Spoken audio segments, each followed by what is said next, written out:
Smart tax help desk channel में आपका स्वागत है। चैनल पर आप नए हैं तो सब्सक्राइब जरूर करें ताकि कोई भी जीएसटी एवं इनकम टैक्स से संबंधित जानकारी आपसे छूटे ना।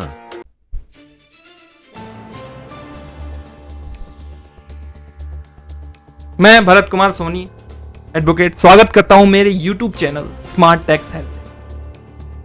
आज का जो हमारा विषय है वो जीएसटी से संबंधित। जीएसटी ने आज 6 साल पूरे कर लिए हैं। जीएसटी 1 जुलाई 2017 को भारत में लागू किया गया था।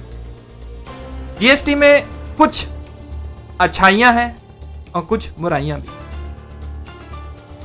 मैं एक प्रोफेशनल हूं, उस प्रोफेशनल के तहत जीएसटी में लगातार नोटिफिकेशन, लगातार सर्कुलर और एक्ट में जो भी बदलाव किए गए, जितना एक्ट नहीं है उससे ज्यादा तो उसमें बदलाव कर दिए गए। जो याद रखना, उस विषय पे लेकर निश्चित रखना, ये थोड़ा सा टिपिकल है। तो वीडियो को स्टार्ट करने से पहले मैं प्रभु से प्रार्थना करता हूं कि आप सभी प्रोफेशनल्स के ऊपर बागेश्वर धाम की कृपा बनी रहे।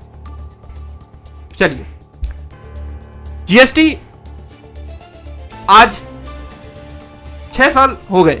जीएसटी का सफर काफी अच्छा रहा। आज जीएसटी डे के नाम से भी जाना जाता है। अब बात करते हैं जीएसटी से संबंधित पिछले महीने का रेवेन्यू। तो रेवेन्यू आप देख लीजिए, यहां पे 1.5 लाख करोड़ पिछले महीने जीएसटी ने सबसे हाईएस्ट रेवेन्यू भारत को दिया। इसमें हमारे टैक्स प्रोफेशनल का सबसे महत्वपूर्ण योगदान रहा। लेकिन इसमें जो कमियां हैं, अच्छाइयां तो ठीक हैं, सब जानते हैं, लेकिन जो कमियां हैं जो एक व्यापारी फेस करता है और आने वाले समय में और फेस करेगा, उसी से के बारे में आज हम जानेंगे। जिसमें कुछ हमारे टैक्स प्रोफेशनल्स, एडवोकेट, सीए हैं, उन्होंने कुछ अपने प्रश्न रखे। उन्हीं प्रश्नों को मैं आपके सामने रखूंगा। तो सबसे पहले मैं हमारे जो अध्यक्ष एडवोकेट संतोष गुप्ता जी हैं, उनके कुछ प्रश्न हैं। पहला प्रश्न यह है कि जीएसटी ने अभी तक रिवाइज रिटर्न क्यों नहीं। दूसरा प्रश्न है, विक्रेता के टैक्स न भरने का दंड विक्रेता को क्यों दिया जा रहा है।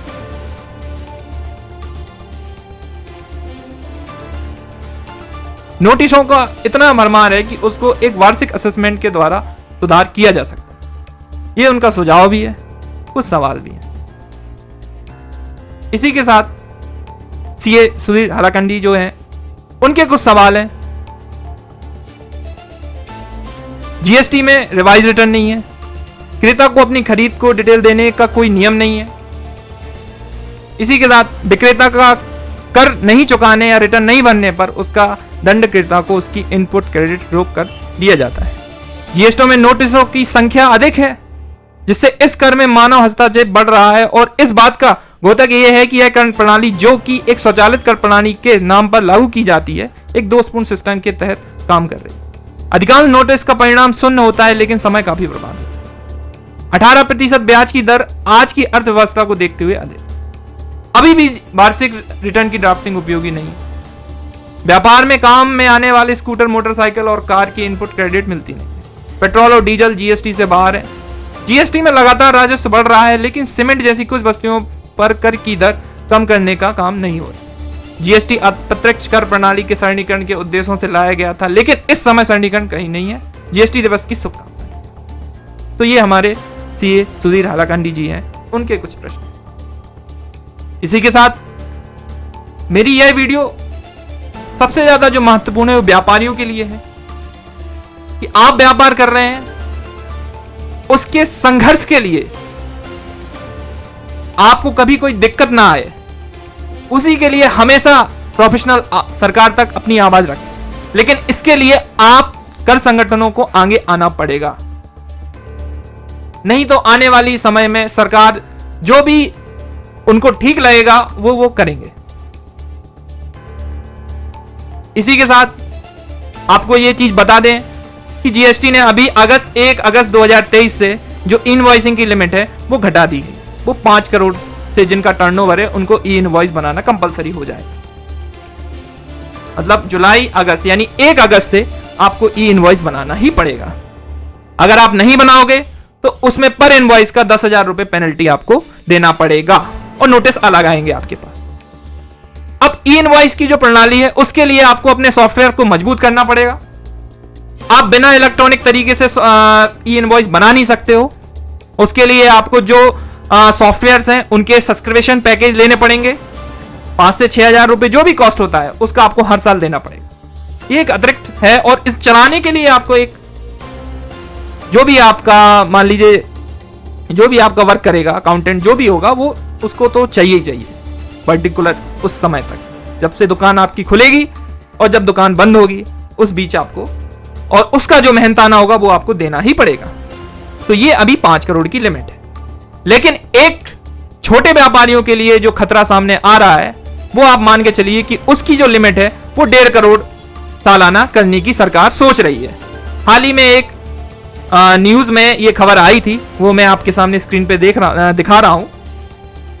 तो इसके लिए भी आप तैयार हो जाइए। छोटे व्यापारियों के लिए तो और घातक है। जो हाथ से बिल बनाते हैं वो क्या करेंगे?